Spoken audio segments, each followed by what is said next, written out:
The fluorescent lights of the university library hummed, a familiar soundtrack to my life. My name is Lila, and at 21 years old, my existence revolved almost entirely around those hums and the mountains of textbooks they illuminated. San Francisco was my current home, a vibrant, expensive city that felt both liberating and daunting. I was pursuing a dual degree, a demanding academic path that consumed every waking hour and often spilled into the ones I should have spent sleeping. It wasn't just a matter of ambition, it was a matter of survival. I was on a strict stipend, a lifeline that paid for my tuition, my rent, and the specialized care I needed due to a disability that often made life just a little bit harder. This money was non-negotiable. Losing it meant losing my education, my independence, and quite possibly my future, as I was estranged from my family and had no other safety net.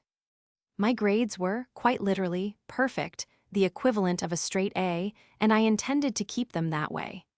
This semester, however, threw a formidable wrench into my meticulously planned academic world. The final project. It wasn't just any final.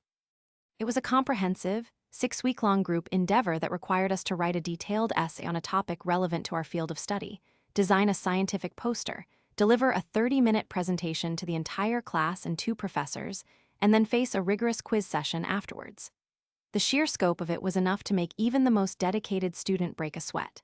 And, as fate would have it, I landed in a group of 3. There was me, of course, the ever-anxious, over-prepared one. Then there was Cool Guy, whose actual name was Alex. He was engaged, always organized, and thankfully put in a solid effort. And finally, there was the 3rd member, the unfortunate variable in my perfectly calibrated equation, Dipshit, also known as Mark. From day one, Mark radiated an aura of profound laziness. Our first group meeting was optimistic, at least on my part and Alex's. We carefully crafted a schedule, dividing tasks with clear deadlines and setting up regular check-in days to ensure we were all on track. Mark nodded along, offering vague agreements, but his eyes seemed to be fixed on something far more interesting outside the window. I felt a prickle of unease, but I pushed it down. Maybe he was just quiet. Maybe he just needed a clear plan. The first check-in day arrived. Alex and I were there, laptops open, notes spread across the table. Mark showed up 15 minutes late, looking rumpled, and then with a sheepish grin announced he had forgotten his laptop. We exchanged a look but decided to make the best of it. We reviewed what we had done, explained our progress, and reminded him of his assigned research and data analysis tasks. He promised to send everything over by the end of the week. The week came and went. Nothing. The second check-in day, Mark didn't show up at all, not even a text message. Alex and I sat there, growing increasingly frustrated. We had made significant progress on our parts, but we were completely stalled on the data analysis, which was crucial for both the essay and the poster. We needed some specific data points he was supposed to have analyzed and compiled. We tried reaching out. Mark's responses were always evasive. "I'll send that tomorrow," he'd text, or "I'm almost done, just a few more tweaks." Tomorrow never came, and almost done apparently meant not even started. The deadline for the rough draft loomed, and we were missing a core component. Alex, usually the calmest person I knew, was getting visibly agitated. We cornered Mark after a lecture, determined to get answers. The conversation was painful. When we pressured him, really pushed him for the data, he finally cracked. But it wasn't a crack of apology or embarrassment. It was a crack of sheer, unadulterated arrogance. He looked us both in the eye, shrugging. "Look, I haven't done anything so far," he admitted, as if he were discussing the weather. Then the audacity, the sheer nerve, hit me like a physical blow. "And I'm not going to do it either," he added, a smirk playing on his lips. My blood ran cold. The stipend, the perfect, the impossible future, all of it flashed before my eyes. I took a deep breath, trying to keep my voice steady. "Mark, it's cool if you don't care about your own grade," I began, choosing my words carefully, trying to appeal to some shred of decency. "But this is a shared grade. If you don't do any work, it means Alex and I fail too. And if I fail this final, I lose my stipend. I lose everything." I laid it all out there, vulnerable, desperate for him to understand the gravity of the situation for me. His response was immediate, dismissive, and utterly callous. "Well, it's not my problem that you're..." The words hung in the air, a cruel, cold jab. Alex's jaw tightened, but before he could react, I felt a switch flip inside me. All the fear, the desperation, the carefully contained anxiety transmuted into a cold, hard resolve. Fine. If that's how he wanted to play it, then he was about to learn a very hard lesson. The next day, Alex and I met in the library again, but this time, our mission was different. The pretense of collaboration with Mark was over. We didn't talk about getting him to contribute. We talked about how to completely work around him, ensuring his complete irrelevance while safeguarding our own grades. We still kept our original check-in days in our calendar, but we made no effort to remind Mark. Of course, he forgot about them. He probably assumed we'd just handle everything, or that he could swoop in at the last minute and pretend he had contributed. He was gravely mistaken. We essentially became a two-person team tackling a three-person project. The workload was immense. I took on all of the research, diving deep into academic journals and databases. Not only did I write my own extensive section of the essay, but I also took on Mark's supposed part. I had to research his assigned topic from scratch, synthesize the information, and weave it seamlessly into the overall narrative. It meant countless late nights fueled by lukewarm coffee and a burning indignation that kept me going when exhaustion threatened to overwhelm me. My disability meant that sitting for hours, hunched over a laptop, was physically painful, but the alternative, losing my stipend, was far worse. Every ache, every throb was a reminder of why I couldn't give up.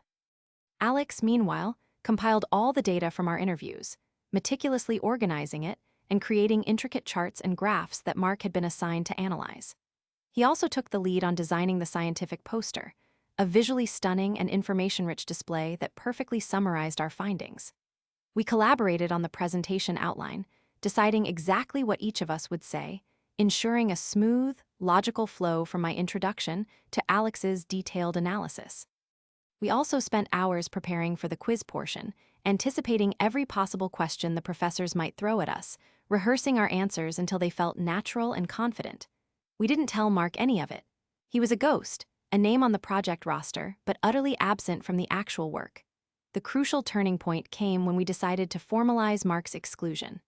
Alex, ever the voice of reason, suggested we talk to Professor Davies, our main instructor for the course. It felt like a big step, a definitive move. We gathered our evidence, screenshots of Mark's dismissive texts, the group chat history showing his lack of engagement, our detailed log of missed meetings, and most damningly, the audio recording Alex had discreetly made of Mark's "It's not my problem that you're broke" comment. We presented it all to Professor Davies during his office hours. He listened patiently, his expression shifting from detached professionalism to a subtle frown as he reviewed the proof. "This is completely unacceptable," he said, pushing his glasses up his nose. "Students are expected to contribute equally to group projects. Such a blatant refusal to participate cannot be tolerated." He mulled it over for a moment, then looked at us. "Given the clear evidence of Mark's non-participation, and the fact that you two have clearly gone above and beyond to complete the entire project yourselves, I'm going to make an exception for your group. You will each mark what part of the project each person did. Based on that, and my observations during the presentation and quiz, I will grade each person's work individually." A wave of relief, so profound it almost made me weak, washed over me. This was it. Justice. My stipend was safe. The final day before the presentation arrived. The storm, which had been brewing for weeks, was finally ready to break. Our work was finished. The essay polished, the poster printed, the presentation slides ready, our knowledge for the quiz sharpened to a fine point. I was running on fumes, but the adrenaline of impending vindication kept me alert. Then, a ping. My phone vibrated with a message in our group chat. It was Mark. "Hey guys, what am I supposed to talk about tomorrow?" I felt a slow smile spread across my face. It was the smile of someone who had won. I took my time typing out my response, enjoying every single letter. As agreed before the project, I wrote, my fingers dancing across the screen, "Everyone talks about what they wrote in the essay." A few moments later, another message from Mark, this one laced with clear panic. "What?" But all I wrote was half a page of shittily compiled data, and that turned out to be wrong anyway. What am I supposed to say? I leaned back in my chair, exhaling slowly. This was the moment I had been working toward, sacrificing sleep and enduring physical discomfort for. "Tough luck, Mark," I typed, completely devoid of sympathy. "You had enough time to think about that." I paused, then added one more detail, just for good measure. "Since you never brought your laptop to any meetups, you also have no access to the shared files. You can't improvise anything either." I knew he didn't have access to the final, completed essay or our presentation notes. He was completely cut off, isolated by his own choices. Tomorrow. Tomorrow, the presentation. Tomorrow, in front of our entire class and 2 professors. Watching him utterly embarrass himself, flounder in his own self-created mess, was going to be more than just fun. It was going to be sweet, sweet justice. The day of the presentation dawned gray and humid, typical for San Francisco in late spring. My stomach was a knot of nerves, a familiar feeling before any major academic event, but today it was mixed with a potent cocktail of anticipation and a strange, almost morbid curiosity. The lecture hall was packed. Students whispered, adjusting their chairs, and the 2 professors, Professor Davies, our primary instructor, and a guest lecturer, Dr. Chen, sat at the front, their expressions stern but expectant. Our scientific poster, a vibrant testament to countless hours of work, was already displayed on an easel at the side of the stage. It looked magnificent. My hands were slightly clammy as Professor Davies called our group's name. We walked to the front of the room, Mark trailing slightly behind Alex and me, his posture already broadcasting a strange mixture of bravado and unease. The spotlight, it felt like, was entirely on us. I was up first, due to the logical flow of our chosen topic, which required a comprehensive introduction before diving into the specific data. I took a deep breath, adjusted the microphone, and launched into my part. My voice was steady, confident, a practiced cadence of well-researched information. I spoke about the foundational theories, the methodology of our study, and the broader implications of our research. I made sure to provide a strong, clear jumping-off point for Alex, and theoretically, for Mark, too. I spoke for my allotted 10 minutes, hitting all my points, maintaining eye contact with the professors and the class, even managing a small, encouraging smile at Alex. I saw Professor Davies nod subtly at one point, and a wave of quiet satisfaction washed over me. I had done my part perfectly. Then it was Mark's turn. He sauntered up to the microphone, adjusting it awkwardly. He fumbled with the clicker for the slides, finally getting it to work after a few embarrassing tries. He opened his mouth to speak, and what came out was a garbled mess of half-formed thoughts and stammering. He started by repeating almost word for word what I had just said in my introduction, adding absolutely no new information or insight. He then shuffled through a few slides, reading numbers directly off the poster Alex had so carefully crafted, without offering any context, analysis, or explanation. It was a painful, agonizing performance. Most of his 10 minutes were padded with filler words. Furthermore, and so on, and yes so. He sounded completely lost, clearly improvising and failing spectacularly. His eyes darted around the room, avoiding direct gaze, and he kept glancing desperately at the poster as if it held the answers to the universe. The silence in the room was thick with awkwardness. I could feel the collective cringe of our classmates. Some shifted uncomfortably in their seats, others exchanged bewildered glances. Professor Davies and Dr. Chen maintained their poker faces, but I could detect a slight tightening around Professor Davies' mouth, a subtle clenching of his jaw. It was absolutely painful to watch. I wished I could leave and disappear the entire time. The second-hand embarrassment was a physical sensation, a tight knot in my chest. Yet a part of me, the part that had endured weeks of Mark's indifference and cruelty, felt a perverse satisfaction. This was his reckoning. Finally, Mark's 10 minutes of rambling were over. He retreated from the podium, his face a patchy red, to a smattering of polite but unenthusiastic applause. Then, Alex stepped up. He was a professional, even under pressure. He had to pivot quickly because Mark had already read off some of the statistics Alex was supposed to present as part of his argument. Alex handled it with grace, seamlessly adding all the context Mark had so glaringly omitted, elaborating on the significance of the data, and tying it back to our core research questions. He did an admirable job of trying to recover the flow and intellectual coherence of our presentation, but the damage from Mark's segment was undeniably done. Still, Alex delivered his part with precision and clarity, a stark contrast to the disaster that preceded him. The presentation concluded, and we moved into the dreaded questioning round. This was where our true understanding, or lack thereof, would be exposed. Questions flew from the professors and a few curious students. I answered every question directed at me with confidence and detail, referencing specific studies and methodologies. My preparation for the quiz portion paid off handsomely. Then came a question directed at Mark. Dr. Chen, a particularly sharp and intimidating professor, looked directly at him. Mark, can you elaborate on the implications of your statistical findings on community engagement, specifically regarding the outlier data points you briefly mentioned? Mark blinked. His face went blank. He mumbled, that's part of Lila's research. My head snapped towards him, but I kept my expression neutral.